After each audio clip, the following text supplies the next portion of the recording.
booze. Oh, man. All right. We are here, finally.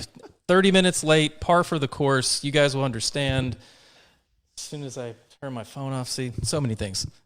But we are finally here with In the Trench and the producers from Bloody and Bruised. Story of the Back Room, the documentary. I'm super excited to hear these guys. So let's just go around the room, introduce yourselves, and we'll just take it from there. We also have a special call-in guest. And we're going to make that one work as best as we can. So hang in there. It's going to get good. Go for it. Stephen Harding, vocalist In the Trench. Hey, I'm John. I stand behind Steven on playing the drums in the trench. I'm John as well. I'm the producer for Bloody and Bruised. And I am Boudreaux Partita. I am the director of Bloody and Bruised. So, as you can see, we have an all-star cast here today, not our typical slumming around Austin, Texas, picking up whoever we can to chat with them. You know what I'm saying? Nobody told us. We're pretty much bottom of the barrel. So we'll just keep this light. We know that Matt's going to call in at any moment. Sure. So what you're going to hear is, just because of a technical difficulty and poor preparation on my end, you're going to hear everything that Matt says. We're just going to kind of guess, and I'm going to mime some shit, and then we're going to go for it. But for now, let's get into In the Trench. Why are we here? What do we need to know? Man, it's had about a 5-year layoff since the last time we played. Coming off the heels of our second record, man. I'm a PhD student at Texas State University, pursuing my doctorate, and we took a hiatus to kind of accommodate that. And at some point, we just got bored. It's like you're not playing anymore, and anybody who does anything in the arts, it's like take that away, there's something that's taken away from your soul, from you yourself, and, right. And so, we all kind of got bored, and it was kind of funny. It all just happened like kind of the same time. It actually happened right here in this room. How we got back together. Right here in this room about 2 years ago. It was very intimate. Well, how were there candles? Was there wine? Definitely candles. There was some wine. Smooth jazz. Some cheap wine. Smooth jazz. Box wine. Only box wine. But yeah, no, so we all kind of called each other about the same time. It's like, man, we're kind of don't want to do. So we met up and we kind of jammed a couple times, and some of the new some of the demos that we were cutting way back when for another opportunity, those got pulled out. It's like, hey, do y'all remember this? And it's like, oh wow, it'd be a shame if we didn't finish that new music, because we didn't. Like pulling stuff off the back burner. Pretty much. Well, we were just want to jam something else. We didn't really have any intentions on doing anything serious at all. But once the new music came out, it was like, wow, this was unfinished. And it was unfinished business. So we were like, it's a shame if this doesn't get finished. And so we started rewriting that stuff. One thing led to another, and we're at Orb Studios recording an EP, which is kind of a snowball of events, man. A lot of twists and turns. As far as like just the EP getting out, or the writing process? Oh, getting to it. Okay. EP. Yeah, we were set up to go to a couple other studios around town.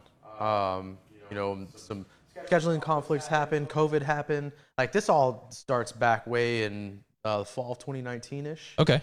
And then so we're getting together. We're gearing up to go to a studio, and then COVID happens.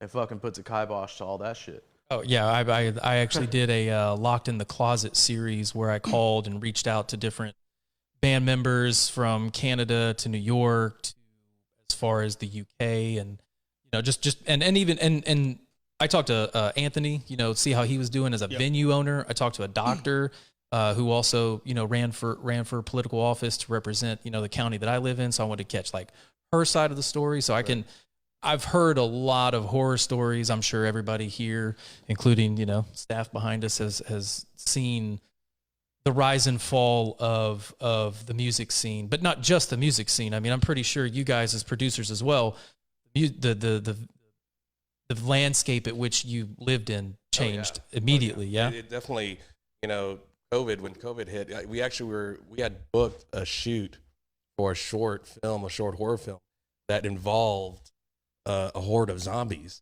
and we had a huge at this farmhouse, and it was a huge production that got shut down days before the shoot because of COVID. So yeah, it definitely, it was a huge loss to everybody in the production film industry. Yeah, I mean, the amount of venues that I've heard have been shut down and seen shut down here locally is just, it's so sad. So I hope there's a 2.0. So is this y'all's new version? Is this the 2.0, or is this a soft release with like a 1.05 or something? I'd call it 2.0, man. Yeah. I'd call it 2.0. Yeah. So we tracked 4. We've released 1. That's the fall. You can catch that out on all your, Spotify, YouTube. I could share. That's what caught my ear was the fall. Yeah. So we released that one, but we have the one that we're going to release on the 30th this Friday. But we got 2 more after that. Which is The Cycle. The Cycle. That one is our second release, the one that Matt Noveski produced for us. That was actually. He's calling in soon. We don't know when it's going to happen. He's calling in soon. We'll told him just be random. Just be random. Surprise everybody. Which he was on the Bloody and Bruised documentary too, which is badass. So that was actually, I think that was probably the oldest song out of the batch. Yeah. That was brought up when we were actually going to start something like doing rock cover, and then, in this room, Jared, he whips out his computer and just, and we started listening. It was like, oh shit, we got to professionally record these. Now check this out. We wanted to professionally record them, and then after that, we weren't planning on it, but we ended up doing a music video for the fall. Oh, there he is. Right? There it is. Oh, here he is. Okay. There's Matt right here. Right on time. So Matt's calling in. Hey, bud, can you hear us? Nice. We're going to get you on speakerphone, bud. Oh. This isn't in the right spot. Technical difficulties. 1 second. Everybody just hang in there. Just hang in there. Cue screen. It's cute. Yeah, just somebody do something with something. There you go. All good? And then you have to, yep. And then just switch it to the Rodecaster Pro. go. All good? Hey, Matt, can you hear me, man? Yeah, man, loud and clear. How are you? Okay, so bear with me right now. You are live on Facebook. My name is Ryan. I'm running this circus that we call a show. We had a Nice. we had a technical difficulty. If everybody here in the studio had headphones, they would be able to hear you, but we only have the one set of earphones, and I'm wearing them. So I'm just going to let you speak at length on your relationship with In the Trench, Bloody and Bruised. Just give us what we need to know about your hand in all of this. Yeah, man. So I guess John, the drummer, reached out initially. It's always the drummer is always the responsible one. I don't know what it is. Like drummers are always tour managers, and they're like de facto tour managers, and they always handle the money, which is really weird to me. But that always seems to be the case. But I think John. So John was like he was obviously the guy that doesn't sleep till noon in the band. So he reached out to me and, just hit me up about working together in the studio. And at the time, I know that, they had a history, and they Right. getting back together again after, being really active, what they did back in a while ago. And I think it was really important to them that they had somebody that they really trusted and was doing it because they really wanted to, and not necessarily like for a paycheck or, just to have, work or whatever it was. Cause it was during this whole COVID mess, so that's a whole nother thing. Yeah. So I hadn't been able to, I have been working on a lot of pop music and, some rock music, but it had been a minute since I did something that was like super just grimy and heavy. And so I was kind of like a kid, yes, please, can I please do it? Please, please. And probably freaking them out a little bit, honestly. Maybe a little too eager. I don't know. But I really genuinely was like, I love what I'm hearing, and I love these songs, and I love how they blend groove and heaviness together. And it's like in a similar way, and there's almost like a little bit of progginess to it too. Not like, cape wearing progginess, but some of my favorite bands are like Fair to Midland and bands like that have they keep you guessing, it's like they groove, but the music is complicated and it keeps you guessing, but you can still bob your head to it. And that's really hard to do, you know? So I was like, man, I don't want to miss this opportunity. And, so we stayed in communication, and I know that, you know, at the time they were kind of vetting out producers and studios and whatnot. And I know that I sent some demos, and then we met up in person, and I just think we had a really good meeting. You know, I think that, like, Right. Agree. you can just kind of tell as musicians and artists and as a producer, you can just tell if you're going to get along with somebody pretty well, like, quickly. And I just really like the guys. I was like, man, these guys are just like, I just feel like I've known them forever, you know, and like, Right. they just seem like, you know, dudes that I would just want to hang out with outside of the studio, which matters, you know? So to me, you know, I was excited when John, you know, hit me back and he was like, yeah, we want to do that. We want to work together. We really like the studio, and we definitely, you know, like the vibe. And I think that I must have liked some of the samples that I had sent. And so we went from there and got in the studio and kind of had to navigate the whole COVID mess, you know, like everybody has. As we all did, yeah. Right. But really just like went in and banged these songs out and like had so much fun doing it. Like Right. so much fun, you know? So to me, Victor, who was a huge part of the record as well, working with us, Victor and I really engineer. just like, oh God, Victor is so phenomenal. And engineer, he's really, really has a great ear for, you know, for rock music in general, you know, and he's a drummer, which I love working with engineers that are drummers. And then me being a bass player, you know, obviously, you know, the bass player is always kind of the guy that sort of like glues the band together, I guess. So we just kind of make good producers because we listen to everything. Yep. And like listen to everybody, you know. So I feel like it was a really good team because I guess my ear and then Victor's ear and then the band, and they're all just astounding musicians. They're all so good. And you know, at one point, like I know that at one point I was like, man, I'd love to hop on a song. But then when Jared starts playing, it's like, I can't. I'm going to take 3 days to figure that out. Like, that's ridiculous. It's so good, you know? So, but I think the tones we got were just stupid, you know, just so good and so just punchy and gnarly. And and then when we got into vocals, of course, like that's always the big test. When we got into vocals and like the vocals, he's so good at the big growly, gnarly stuff, but then he has such a melodic voice too. And again, that's a rare thing. That's hard to find somebody that can really pull both of those off convincingly. And so I was just like, man, like everybody in this band is so damn good at what they do and has such a positive attitude and is having so much fun doing it that it was really, you know, honestly, from the heart, was genuinely one of my favorite sessions I've ever been a part of just because of that. And I got to develop this really cool friendship with them besides that. So then like afterwards, you know, that's like being in the videos, like I'm like, hell yeah, I want to be in the video. Are you kidding me? Like, yes, like, are you like, please, like, just let me know and I will be there. And so I've been fortunate enough to, you know, play that role in a couple videos as well and sort of just kind of be a de facto, like, extra band member, I guess, like on the peripheral, which is super cool to me.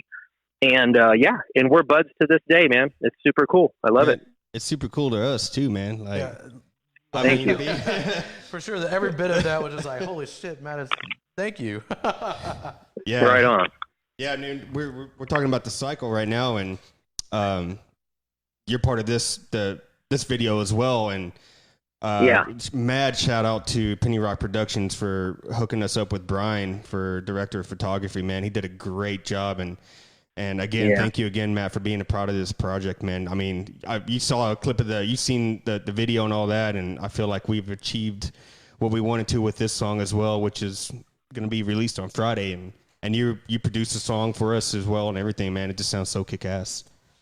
Well, I'm super proud, like super proud to be able to be a part of that. And, you know, again, like I just think that I hear, you know, tons of music and tons of bands and tons of artists, and it's so uncommon, especially these days when it's like, you know, you have Pro Tools now and it's like, oh, just fix it, you know, just edit it. You know, like a band that's like, no, let's not just fix it later or edit it or fly it. Like, let's play it. You know what I mean? Let's get it right. And that I have just a ton of respect for.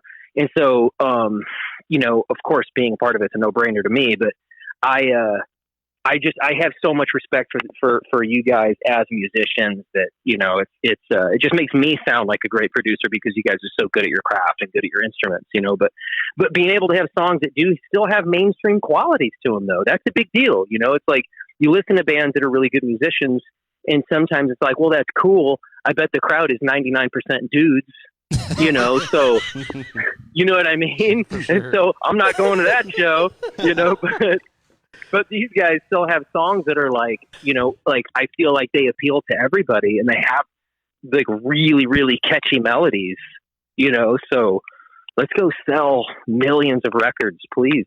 Let's do it. Please. Yeah. So as the producer, I mean, whenever you guys, obviously you love the music, you love the guys, but how do you differentiate yourself between, you know, obviously, you know, your colorful career in music, you've been there, you've done that. And so how do you differentiate, okay, let's change these things. Don't take offense because this is what worked, or let's do this differently because it's going to push this. How do you sure. approach that subject with, you know, people that you look at as friends? Because that's one of the hardest things that I've seen here, you know, with local musicians, is that it's a really close to the chest. And, you know, especially if you play it, you shop it out to your friends, and most of your friends are gonna be like, dude, that's sick, da da da da da.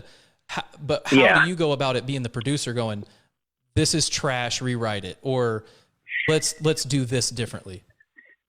It's all about trust, man. I mean, it really is. You know, I think that, and I was just talking about this to somebody yesterday, being a producer, because I'm not an engineer at all. And I'm kind of a dinosaur in that sense where, like, you know, these days you have a lot of producers who are also extremely proficient at Pro Tools and really, really good engineers. And I'm like, no, I just have great engineers that I trust. And I have no interest in doing that because that would take my attention away from what I feel like I'm good at. And that, being a producer, to me, you really hire somebody to be to have a sixth sense about music, right? That's really what it is. It's not like, oh, this guy's a hell of a keyboard player, so he's a great producer. That's not, you know, it's like, no, it's just somebody who hears a song and can see through the weeds all day, you know, and go, okay, yeah, but if that was this way, or if you played this fill, or if it was this tempo, or if it was this key because that suits your vocal better.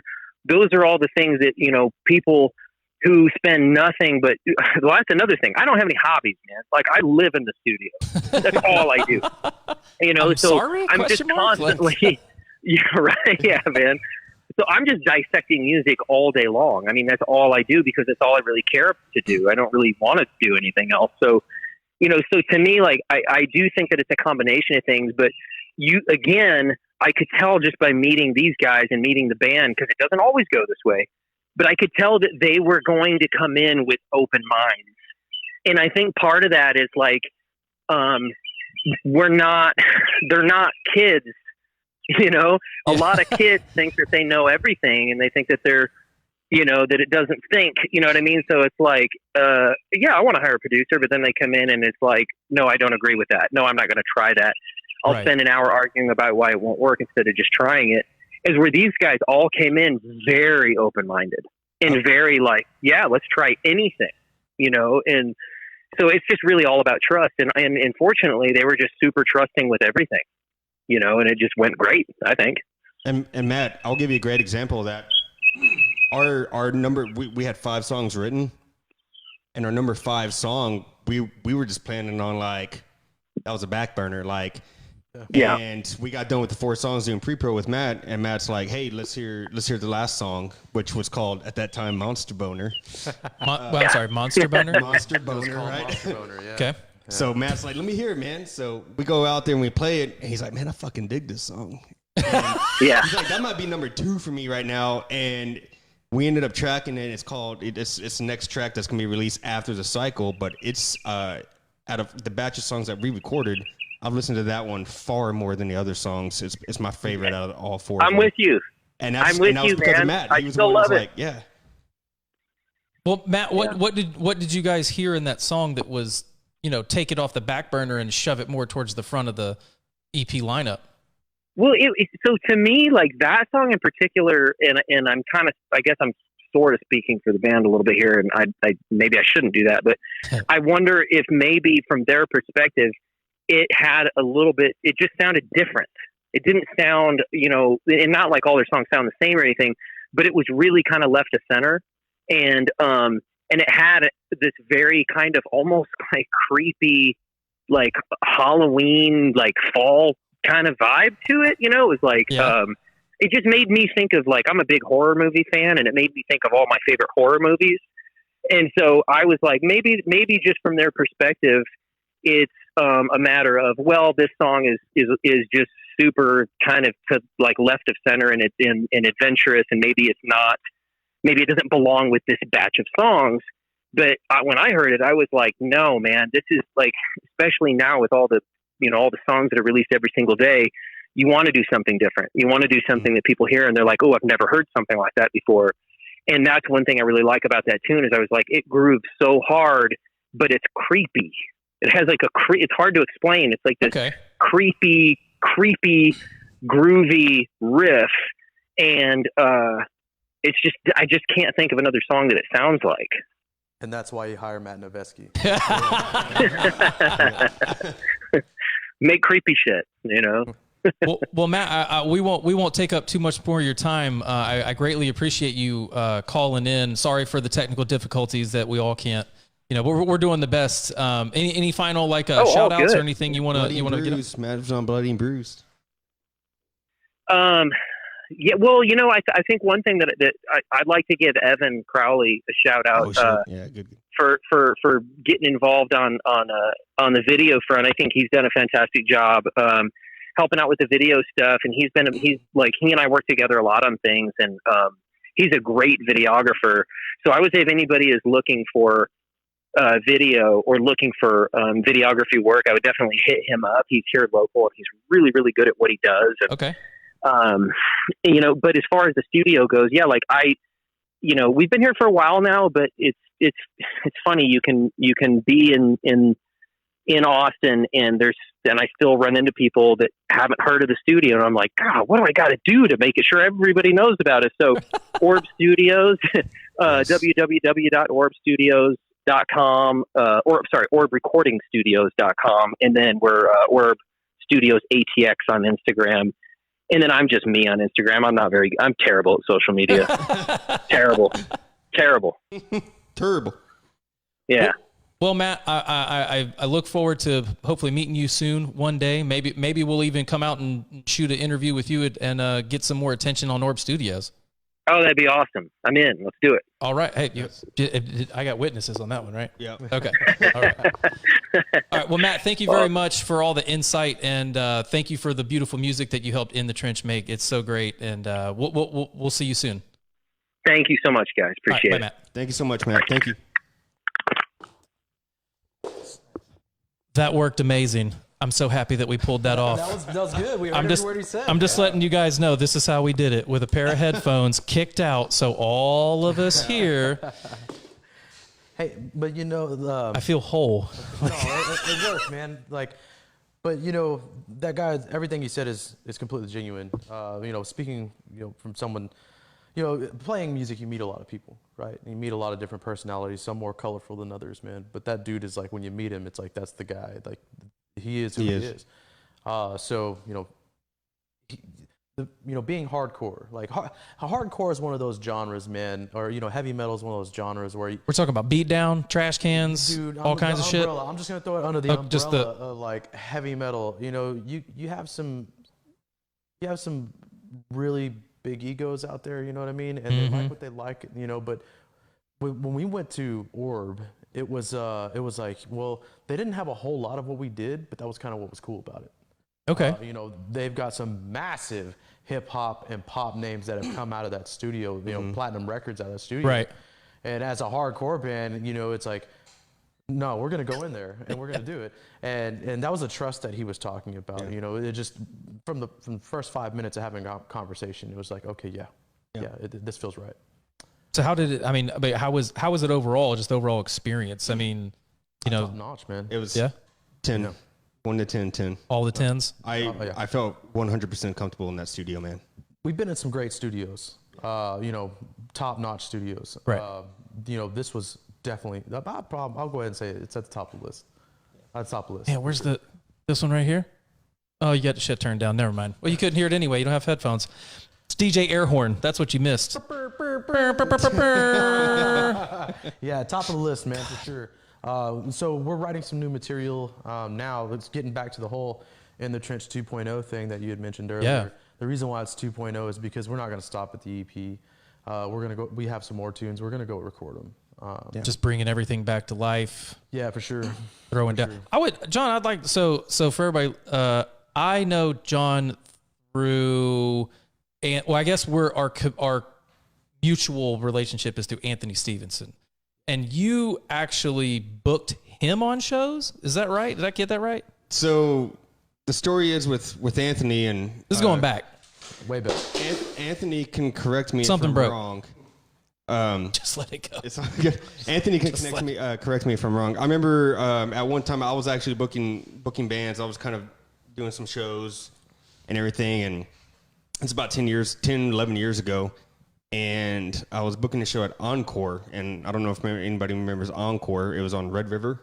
Yep. And I booked Silent Civilian there, and I needed some other bands there, and that was Johnny Santos' band from Spine Shank. So I booked him there, and I had another band called By Any Means Necessary, which they kicked so much ass. They were one of the top Jesus, Austin bands. I saw them. I was like, yeah, they were sick, dude. They were definitely sick. I had my buddies Head Crusher play. Okay. Another sick band. Head Crusher, They're they still played killing that. it, man. Chris Martis, great fucking guy, Yep. man. He was playing in a band called Untitled We Stand. Before they became Outlaws to Kings, yeah. Okay, so this is back in the day, and I had a second slot. And I remember specifically, dude, I was driving on the road, and then I had that little fucking Nokia phone with the of Snake course. game on it. Yeah. You know? I was way behind times. Maybe that was ahead of times. I don't know. It was. I guess the flip phones are popular, and I still had that little John's Nokia. had an old ass phone. Yeah. So I was like, it's a 512 number. I'm like, well, all right. So I open, and Anthony calls me, and he's like, hey man, I heard you're looking for a band to play this and that, and my band's name is blah blah blah blah. I was like, cool man, let me check it out, and then I'll get back to you. And I checked them out. It's called Killing an Apathy, and they kicked so much ass, dude. And I was like, you guys got it. So they played that night. They killed it on stage. Every band was awesome. That was the night that I officially met Anthony. If I'm not mistaken, if you guys can correct me, that was the night Chris Martis met him, Cody Blue, the whole circle of people that are into the music scene now connected on that day. Damn. So that was kind of like the starting point of how that happened. I may got a few details here and there wrong or something, but Had that a was few beers since then. after I had a few beers since then. But I'm pretty, if my memory serves me correctly, that's how we all connected on that day. And I showed him the flyer about a year or two ago at a Crowbot show. He's like, that was the day, man. And it was, I got it somewhere, but that's how I met Anthony and all them. And dude, he's doing some awesome stuff. Shout out to Anthony Stevenson. Absolutely, yeah. Big For time. Come and Take It, for supporting everything that both of us do with Boudreaux, John, In the Trench, all the local bands, all the heavy metal, rock, everything, man. Like for keeping the scene alive, man. Because it's definitely a thing to be a part of, and we need to keep that music alive. Man, Anthony Stevenson is, I'm going to say this, and I feel comfortable saying it. He is responsible for the hardcore heavy metal scene in not only Austin, but the surrounding area for sure. Central Texas. Okay. If you're going to play from here, I would say up to San Antonio, right? Yeah. But Anthony Stevenson's the guy you want to talk to. That dude is fucking, he's the godfather, man. He's the godfather of heavy metal right now, for sure. 100%. Slap him in his face when I see him. Be like, everything you heard was a lie. You just make good brisket, okay? I've never had his brisket, man. But It's off the charts. really? Oh, I mean, they started their own Facebook group called Come and Cue It. Oh, okay. Come and cue it. Wow. Yeah. So, I mean, if you're trying to look for them insider tips, hey, Come and cue it, man. yeah, they'll give you like the temp readings, the rub, like what they're cooking on. I'm gonna It's check that shit out. oh yeah. I mean, get ready for meat sweats, Dude, It's coming. Anthony Stevenson barbecue very, very soon. I mean, I down the road, I want to do like a circle pit chili cook-off because we have this ongoing debate on the podcast. Do beans belong in chili? And obviously, that's a, where do you live? Yeah, I said it. but me just extrapolating from just more of an idea to like, let's throw a show, let's get some chili cook-offs, let's or something to that, or like crowd serve. But I don't know, but. Anyway, yeah, like his barbecue's off the charts. His production company's off the charts. Come and Take It live. Him and Ben are killing it. I mean, you guys just recently did something there too, right? I guess that's a perfect segue. Pause for 3, 2, 1. Okay, go. So, thank you guys for coming. Please introduce yourselves, what you guys do, and what we have to look forward to in the coming 2023. Yeah. Okay. That's what we're doing. Yeah, so I'm John. I'm the producer on Bloody and Bruised, like I said earlier. And not only are we're still shooting the production, we're toward the tail end of the interviews, but we're about to go into reenactments and then into post-production, which will be about a year. Reenactments are going to be sick. We'll be done with the entire film, hopefully by next fall. Yeah. And in order to meet the film festival deadlines for spring of 2023. Yeah. So you're trying to throw it in South by? Yeah, I mean, that's the ultimate goal. My name is Boudreaux. I'm the director of the film. And so we're, like you said, we're on the tail end of interviews. We've got a handful left. But the goal is to go into post-production for a year so that we're eligible for the South by deadlines. Okay. So, and along with that, we do the film festival circuit, we do the theatrical screening, all that stuff, and then eventually into full-blown distribution. So that's kind of the hope. But yes, we actually worked with Anthony. What we did was John, who's an amazing producer, helped coordinate a show at Come and Take It. And what we did was we got some bands that played at the back room to come and play at Come and Take It. God. And along with a couple other bands, but every member, at least every band had at least one member that actually played at the back room. Okay. So we actually had a show. It was also kind of like a fundraiser. We had limited edition merch that was designed by Billy Perkins, who, anybody that's in the music business knows Billy Perkins is an amazing designer. And we were raising some cash for that at Come and Take It. And then, and so it's been it's been a fun ride. We've been shooting since December, and we're, little by little. 2019? Of 2020. 2020. Oh, so damn, this is COVID, fresh out the box. Yeah. So COVID hindered us when we were doing our horror stuff because we had a horror movie that was about to go into the festival circuit Okay. of 2020, and we were winning awards left and right. We were getting nominated for stuff, and so right when we were going into the festival circuit is when everything shut down. Yeah. Okay. So Bloody and Bruised had been on the back burner for a while. That was something that was the big project that we were gonna eventually get to once we got the green light and once we figured out how we were gonna do everything and what we were gonna do with it. But in the meantime, we had, not only did we have music production videos, we had the horror films that we were working on, the short that was about to go into the festival circuit, that was about to be the big deal. So we had our premiere in the fall of 2019, and then we went into spring and everything shut down. So the movie that we had that was coming up, like he said earlier when we were, off camera, was we had that whole zombie thing lined up. We had gotten rained out one weekend, and so we pushed it a weekend because it was an outdoor shoot. And then when that weekend came, that's when the entire state got shut down. They were like, it's over. The country, people all over the country were shutting down productions. Yeah. So we shut down as well, eventually trying to get back to it. We never did. But Boudreaux sent me a message that night when everything shut down and was like, I think this is about that time we need to start looking at Bloody and Bruised.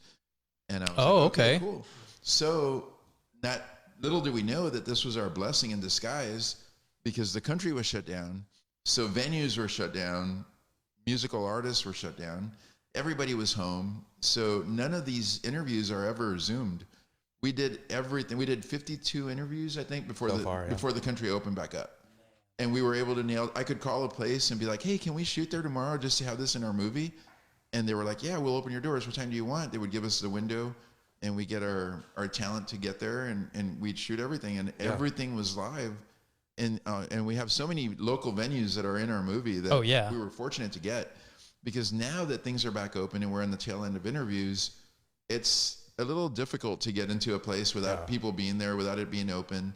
And it's a lot harder to find a musical artist that's actually home right now, because they're all touring. Yeah, they're all gone. Itching to get out of there. So Matt Noveski being one of them, he gave us the perfect soundbite when we were putting his lav mic on him.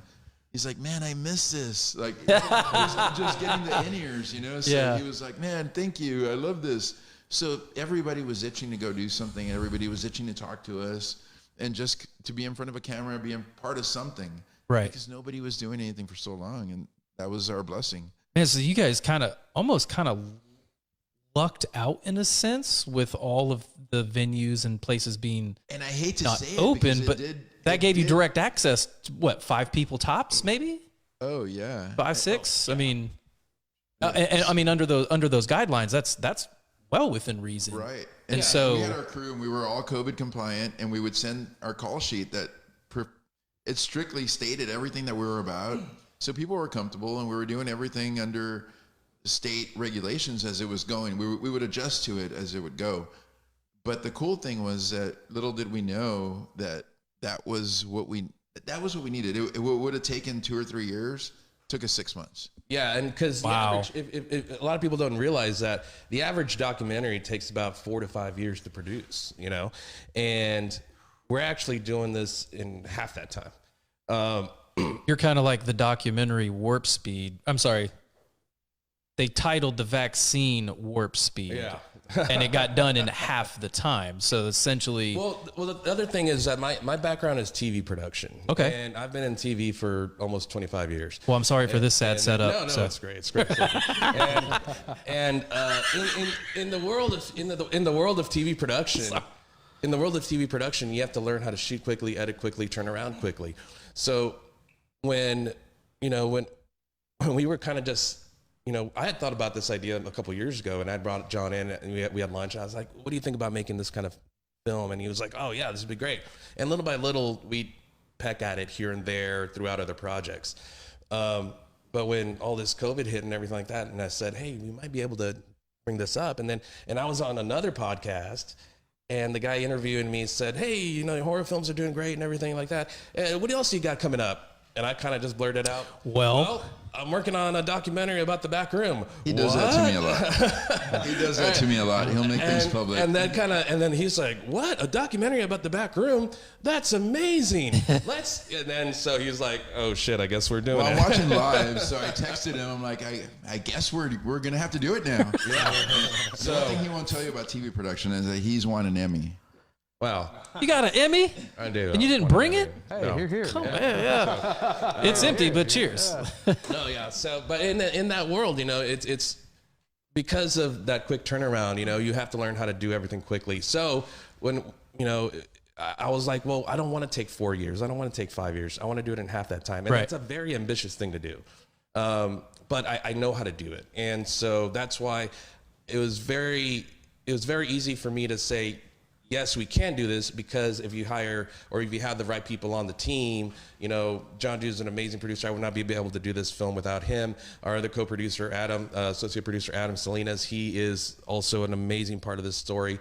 And so is our other co-producer, Tammy Moore, who is the booker at the show, or at the back room. And so with this core team, we're actually able to basically tell the story of a venue that was around for 33 years in Austin, and tell that history, of this place, and tell the story of how this place helped cultivate bands, and then how it helped cultivate successes, like Dangerous Toys and Pariah, and how it had established bands, and basically how it ended up kind of fading away. And but the whole reasoning behind this is because I don't want people to forget. I don't want people to forget the back room. And for all of us that were there, and that's another thing, is that we're not just telling a story of like without us knowing anything about it. We actually went there. We actually were patrons of the place. I booked at that place. Yeah, I had bands that were. I lived down the street from it. I'd walk to.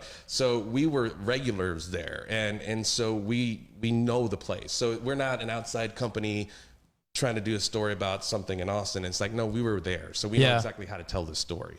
So that's, and the other reasoning was because, you know, I'd see all these kids go to emos and where the back room is, or used to be. And I'd say, you know, part of me wanted to grab them by the shoulders and say, do you realize what venue was here? Where you're at? You realize what you're standing on? You realize what that pole is? Oh, the pole. So, So that was another reasoning behind me wanting to educate the newer generation of where the roots of some of the musicians and artists that they like now, where it actually kind of came from. So. And speaking of Anthony, not only was he an old school musician that played the back room and was around when the back room was around, but his venue has the same physical address as the back room. So when we actually shot at Come and Take It Live, Anthony let us in his doors to shoot our interview with Houston Richardson, who's in our trailer. Okay. So Houston, the lead vocals for Brutality Incorporated, he did his interview there, and we talked to Anthony, and I was like, hey Anthony, like, thank you for doing this, and he's like, dude, whatever you guys need. He was really open. He's like, I love that you're doing this. And then I dropped the idea that maybe in the future we were going to be doing shows, and we know the movie's about music. So eventually we were going to have these shows lined up that were going to be fundraisers and stuff to promote the movie in the future. Right. So he's like, yeah, whatever you guys want to do. So it came sooner than later is when we had the first bill that we put together, because our first bill was actually going to be September 24th, which is the new date for the next show. So September 24th was always set as the first date, and then July 16th came open, and Brutality, we were going to shoot Brutality Incorporated, because all these shows were doing B-roll. Yeah. So we're shooting what the artists are doing nowadays, the ones that are still in bands. Yeah. So July 16th was a show that we were going to be at and participate, and Brutality Incorporated was going to play, and we were going to shoot their set. And then it somehow it turned into where it was asked if we could do our first show that night. And I was like, well, yes, we can, but do we still keep September 24th? And they told us yes. Yes, you do. We put together the show on July 16th, which I think our final head count was 233. Man. And some locals would kill for that, huh? We have some really good shots. We have some good crowd shots. And we bring the pole out. We have, so in our reenactments that you see in our trailer, we have we remade the pole. He remade the pole, and with stickers and all that stuff. And we bring the pole out. That's awesome. To do photo ops and stuff. So then we had our first. We debuted our merch, which we sold out of. So we're super proud of that. Damn. And so Billy Perkins. Billy Perkins does stuff for Cheech and Chong, the Texas Roller Girls, Snoop Dogg right before us. We were waiting on Snoop Dogg. Yeah, he had said like, "Hey, I'll get to you guys. It's just that I got this other job that I'm working on," and it turns out the other job was Snoop Dogg. For Snoop Dogg. So you're like, take your time. You know, Snoop Dogg. Let's go. So yeah, we got our new design. We got those shirts out. We sold out immediately, like before the end of the night. So when the opening band is already tracking 120 people at the door, then you know it's going to be a good night. Yeah. So we had a really good night. Everything went as planned. We hired some of our crew to help out on stage so we could keep everybody on time. And, you know, me being a music manager in the past, you know, I know what we needed, and we got tear it down, the fuck out. You go. You know, and it all worked out, and it was a perfect night. And so we played the trailer a couple of times. It got a good reaction from people that hadn't seen it yet. But I mean, we've been what started off as kind of like a little weekend side project. You know, it'd be kind of cool is to make this documentary about the back room. You know, it started off kind of like this, ended up blowing up, and now we've got like thousands of followers and like all these people. You know, the trailer has 6,000, 7,000 hits. You know, the trailer just won an award in Lithuania. It just won an award for best trailer at some festival in Lithuania. So we're getting a lot of traction. We're getting a lot of eyeballs on us now. So you know, so it's an exciting thing because it shows that a lot of people really care about this place. Yes. You know, it shows that a lot of people actually, you know, this was their home, you know, and even some of the interviewees, they say this was our church. You know, it's where we would go. It's where we would go It was our community, and because bottom line, at the end of the day, the back room is it was about acceptance. You know, it didn't matter where you were, it didn't matter your background, it didn't matter if you were a musician, if you were just a music fan, or if you were just going there to hang out after work and have some beer, Have some cheap beers. drinks, and hang out. You know, everybody was accepted, and that's what everybody really loved about the back room, and so. That goes to show you that I think a lot of people really care about this. So a lot of people really are now following us really kind of intently. And so, yeah, there's a little bit of pressure, but you know, it's a good challenge, you know, to have and to have a lot of support. I got to say that, you know, obviously with a great crew, it makes it a lot easier, but with everyone's supporting, coming out to the shows, the online stuff, sharing our content. I mean, it's amazing to see how much support we're getting from the Austin community and the music community as a whole. So I'm a massive fan of documentaries, more true crime. Yeah. But I honestly feel like that documentary probably has a little splash of true crime in it, just for God knows what's happened inside, outside, back alley, down the street. Now, one of the components, you mentioned it earlier, is one of the components of this documentary is that we are doing reenactments. Yeah. And we are shooting those later this year, but like the reenactment parts, you know, those are going to be that's a lot of where the production money, the expenses go into is that. But yeah, we are going to have some pretty cool kick-ass reenactments. Like, you know, I don't know if you know this, but Two Live Crew played there. Yes. And they caused a riot. Yep. We are recreating the Two Live Crew riot. You know, we are building, we're building the backroom stage. We're building the backroom bar. You know, That's so rad. all of that. And so, but obviously that takes fucking cash. So, Of course. you know, that's what, you know, we're also needing help as well. But we have all that lined up. You know, we have actors lined up. We have crew members lined up. I mean, everybody's really, what's really cool is that everybody's really wants to be a part of this. And we're really fortunate that we have a really talented crew. We have really talented DPs. We have an army of DPs that we call them. And we have a lot of people that are just wanting to participate because, again, they say, you're doing a documentary about the back room? I'm in. What do you need? You know, what do you want us to do? I want to do this. You're shooting reenactments? I want to be in the crowd. You know, Yeah. I want to, you know, so it's really great because everybody's engaged, you know? I think the one thing, so whenever I first heard about it, I instantly was like, yes, why has this not happened before, you know? And just being a fan of documentaries, like that's why I do this, because I love the story of the person. You know, how did it get from A to B? What happened in between there? Why is Sally dead at the bottom of the stairs? Oh, someone did this back in like 2000. You know what I mean? Like, you really get to dive into that story, and the amount of music that has come just through that venue alone. Oh yeah. It's so grandiose. I don't know what word I want to use. Mind-boggling is what it is, really. And the people that came through there are, you know, super celebs, or, you know, some may have been really big and then fizzled out, you know, there are so many stories that are going on in that one place.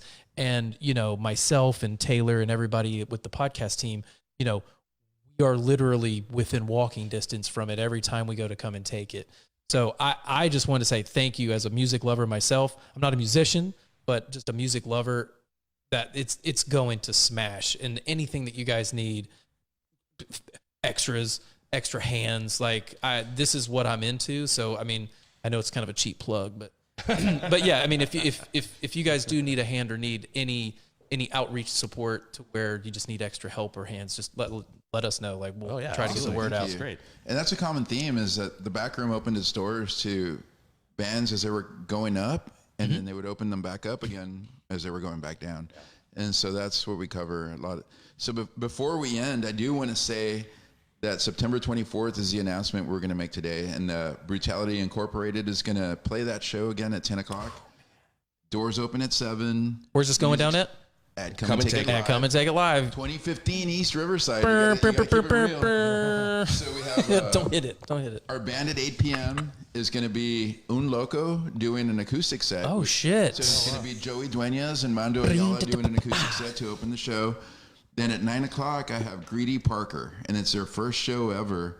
And that's Dr. Macabre Okay. And Reverend Alien Price, and everybody knows him as Al Shire. We credited him as Al Shire in our trailer. But they're doing their first set at our show, and then we have Brutality Incorporated on at 10.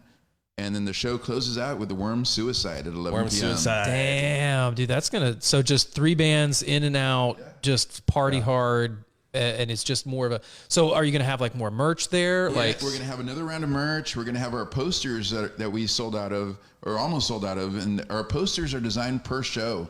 So it's got the bands. On there sick. At the bottom Okay. and all that. So we're gonna have those out again. And then we'll have the poll out again if you want to come take pictures of the poll. We're gonna be raising money all over again. It'll be a free show again. So, Okay. Yeah, it's all gonna be the same formula. Joey and Mondo are gonna kick it off, and then we Cool. have 3 bands after them that are gonna. whenever the flyer hits, just send it to me. We'll throw it up on hell yeah. on all the socials for you, man. Oh, That's and we'll be shooting all night, all over. Oh yeah, again. then that's the other thing is that we shoot, like you mentioned, we shoot B-roll of it, but also it's not we're just shooting to shoot. That we're actually using a lot of that as the end of the movie. you have a purpose for it. Yes, It's not yes. just we just need some shit for the background. Yeah, you know. no. I mean, we're actually shooting it for the end of the film. And it's Cool. a multi-camera shoot that Yeah. we do. We have a roving camera usually. We a got camera camera in on place. stage, you know, so it's a big production. So, but yeah, I mean, it's a great, the last show was a great night. We had a great turnout, and so we're really hoping that we can get some more people out there, raise some more cash. Every little bit helps. Also, the other thing is that everybody that buys a shirt, they get their names in the credits. Oh, as backers. nice. Okay. They get their, they get their names in the credits as backers. So everybody that, everybody can help contribute. And, and if you can't, contribute financially, we're asking that you at least share. It costs you nothing to share, on social about the project, about the film, whether it be the trailer, the poster, or just about the event, about the show. Just help us get more eyeballs on this. We've got lots of great, great group of people following us right now, and it's really exciting. But we can always, get some more. We've got a really great presence in Central Texas right now.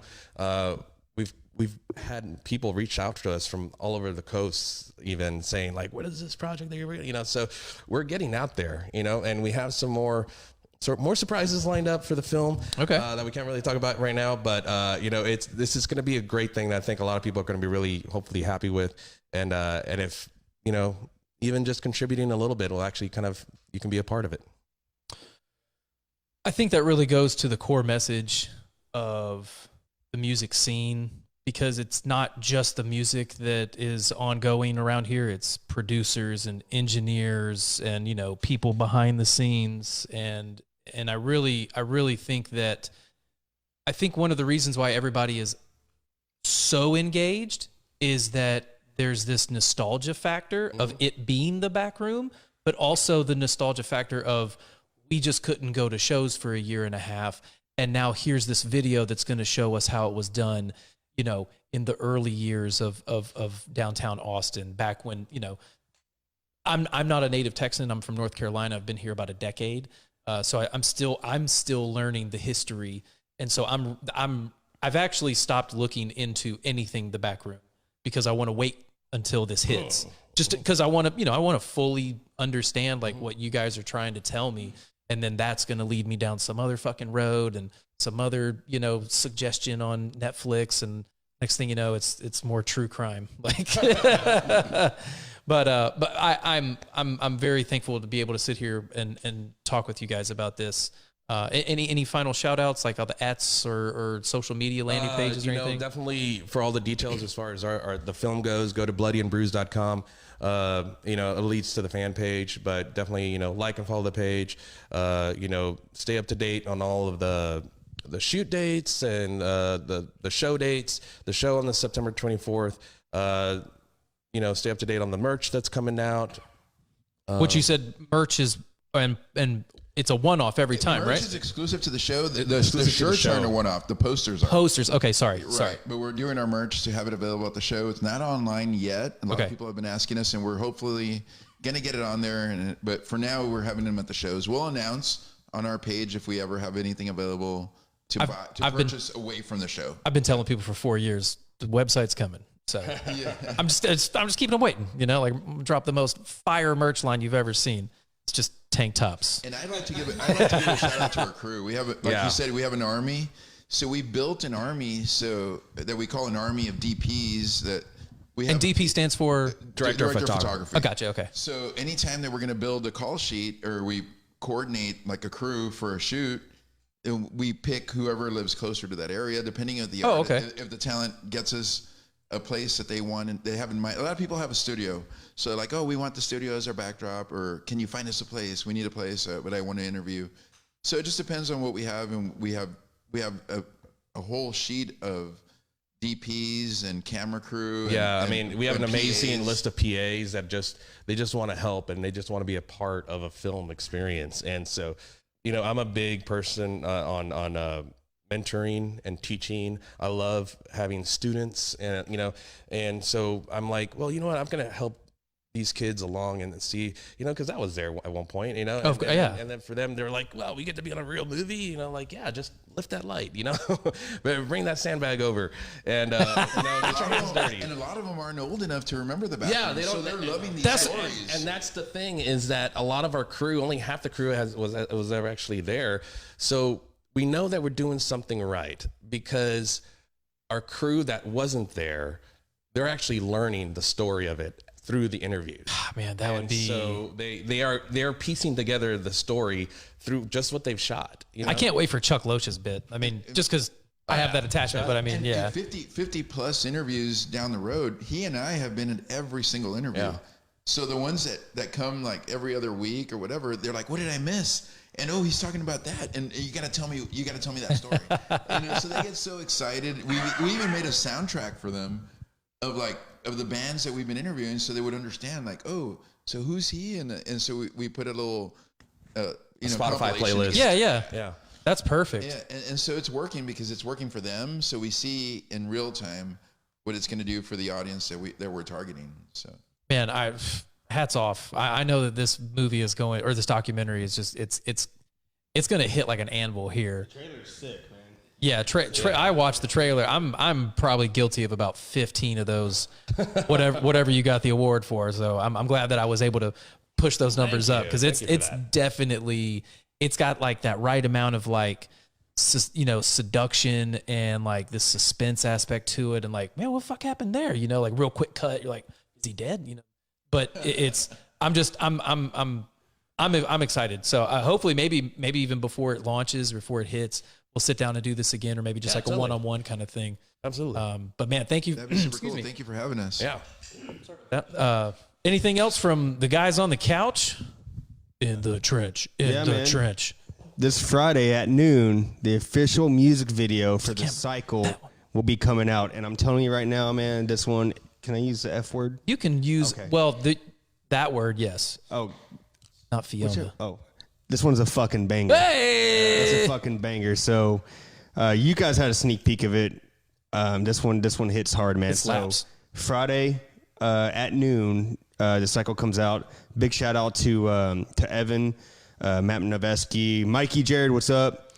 And then Brian. Big Flavor Films right here. Big Flavor Films. Whenever man. Brian sees this, he's gonna be like, hey, Big say shout my out to name. him. Big shout out to you guys for coming out tonight too, man, and supporting Bloody and Bruised and all that stuff. And thank you guys, ATX Metal Podcast. Thank you. Thank you guys. Here you go, Steven. Steven? Yeah. Also, too, Sirens Cove is an Airbnb that we shot at. It's actually owned by Austin and Ashley McCann. Ashley McCann, she played like the female in our video. She played my counterpart, did an amazing job. So big shout out to the McCanns, the McCann family, Austin and Ashley. Y'all were awesome because, they did us a big solid in that video. So shout out to them. And so hit us up, like us, share, subscribe to YouTube. Just In the Trench or Official. In the Trench Official. In the Trench Official, yeah. On Instagram as well as YouTube, and I believe Facebook as well. Or Facebook's just In the Trench. Facebook's just in the trench. Yeah. Yeah, it shows how much I know, right? I mean, The other in the trench. I was gonna say, like, you Google In the Trench, you're gonna get some fucking wild stuff, man. Oh, yeah. No, yeah, for sure. That's like my career. Exercise. I'm just kidding. It's a fun exercise. But yeah, so big shout out to them because they without getting into too much details, they in the video, you don't really see their contribution immediately. They fucking came through solid, for sure. So big shout out to them, man.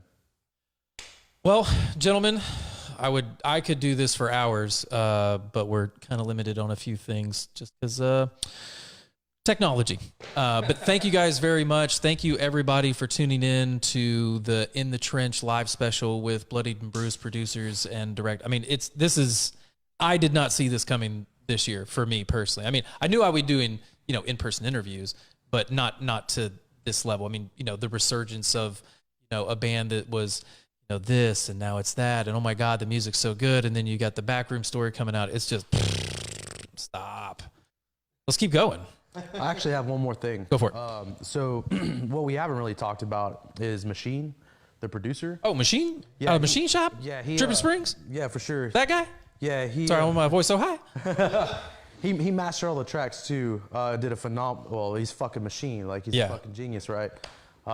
So big shout out to Machine who fucking mastered all this shit, dude. That dude, he's doing the live sets now out there. He's done Fire from the Gods. yeah. He did El Nino. Oh, yeah, Did he he do El did. Nino? Yeah, he did. Yeah, he did Shattered Sun. He's done. I think did We Are Band Nerds, right? Yeah, We Are Band Nerds from Houston, DFW, Crow. Yeah, I mean it is. I mean the guy is just off the charts, and all the video production out there, and the audio is just so crisp. But Yeah, for sure. anyway, we'll get out of here. We'll quit running our mouths. But again, thank you guys very much, and thank you for tuning in. Again, September 24th. September 24th. September Come and take it. 8 p.m. Better be there and support these dudes if you want to get the backroom story, back, so to say. And then show up, or you can listen in 2 days. What's today? Today's Tuesday? Thursday? Tuesday, yeah. 3 days. It is In Tuesday. 3 days, they're going to hit you with some new stuff on wherever you can get your music at. So we'll see you until next time. I don't know why I said that. I never do, but bye. Turn it on!